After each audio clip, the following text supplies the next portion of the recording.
All right, Tim Adams, Chad Brendel, BearcatJournal.com, and big game coming up this week, Tim, as the Cincinnati Bearcats host the Temple Owls. It was, as everybody has mentioned, a rather ugly game last year, in large part because Temple has one of, if not maybe the best defense in the American.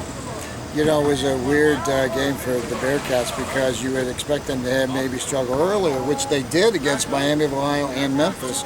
Those are the only two games when they had less than 400 total yards. But in that game against Temple, they had 255 yards. So they had almost 100 yards less than their other previous low, which was Memphis. So it was offensively a very ugly game. But if you're a defensive coordinator, maybe not so much. Now, you're a big P.J. Walker fan. Love him. He's the kind of the engine that makes things go for the Temple offense. Absolutely. And if you can slow him down, you really do a number on what they can do offensively. I think you have to slow him down. You know, he completed 75% of his passes, no turnovers. He did get sacked twice, but you know, he's a mobile guy, but it came right up the gut untouched, and you can't do much when that happens to you. He caught a pass for 25 yards. He scored on a running play down by the goal line, which is, I think, where he sustained the shoulder injury. Made a really nifty spin move earlier for 6 yards to get Temple into Penn State territory. He didn't make mistakes, and you know, I know people look at it and say, well, they only had 300 some odd yards, but they also were going against a very good Penn State defense that was number 29 in the country in total defense last year. And Andrew Zettel, he visited here, the defensive tackle that they have, and he's a preseason All-American candidate. So I think they went against a good defense, and I think that and they ran the ball for 145 yards with the Thomas kid, the running back. So he's got some tall wideouts. Anderson 6'3". There's another kid that's 6'3". So I think offensively they're better than maybe some people give them credit for. Now, back on defense, they're going to get after the quarterback. So it's going to be imperative for Cincinnati to, one, run the ball, and two, get the ball out of Gunner's hands fairly quickly. Maybe you see a situation where they're maybe moving him a little bit more, moving the pocket to keep him safe, but you've got to be aware of their defensive front, not only their front four, but their linebackers and some of the blitzes that they have.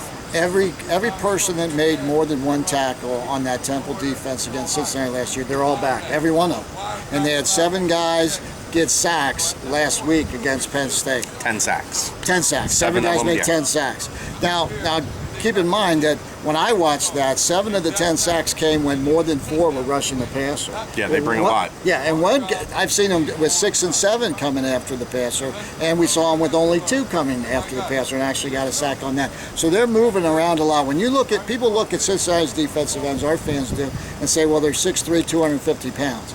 Well, these guys that you're going to see are going to be, they're linebacker size. They're 6 foot, 6'1", 225, maybe 235 pounds. So they're more like linebackers than they really are your prototypical. And they're going to use that looping and stunting and try to get some of those guys free. And then you got Matakevich back there, and you know, some of his were delayed. I wasn't sure if he was spying on anybody, waiting for somebody to come out late, or if he was just a delayed blitz. But he got 3 of the sacks himself. And their 3-technique tackle is also Matt Ioannidis, or he's You're the expert. Yeah, he's very, very good as well. Ioannidis, I think it is. You're getting ready to be a big radio star, so we gotta pump through this thing. Cincinnati Temple, who you got? Well, Nippert Stadium, obviously. Yeah. First big game here at Nippert.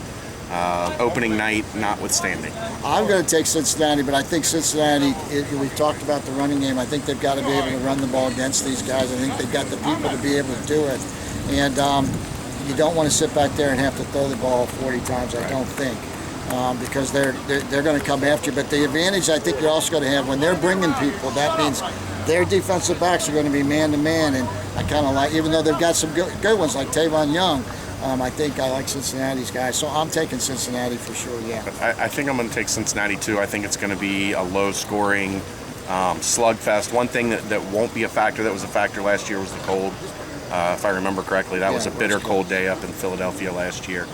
Supposed to be, mid-60s for the high on Saturday, so... It keeps going down. Yeah, it keeps going down, but should still be a very comfortable playing temperature.